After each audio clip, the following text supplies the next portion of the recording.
मिल जाए तो मिट्टी, खो जाए तो सोना। यही इंसानी फितरत है कि जब कोई चीज उसके पास हो तो वो उसे मामूली समझता है, और जब वो छिन जाए तो उसकी असल कीमत का अंदाजा होता है। इसी हकीकत को हमारे आइम्मा ने बारहा समझाया है।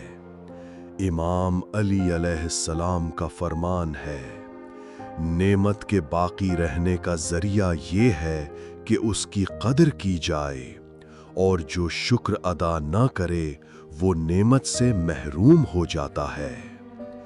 यानी जो नेमत हमारे पास मौजूद है, अगर हम उसकी कदर ना करें तो वो छिन जाती है, और जब छिन जाए तो उसकी कीमत का एहसास होता है। लिहाजा असल दानिश यही है कि हम अपने पास मौजूद नेमतों, रिश्तों और लम्हों को सोना समझें, इससे पहले कि वो हमसे जुदा हो जाएं, क्योंकि खो जाने के बाद शुक्र की जगह सिर्फ पछतावा रह जाता है।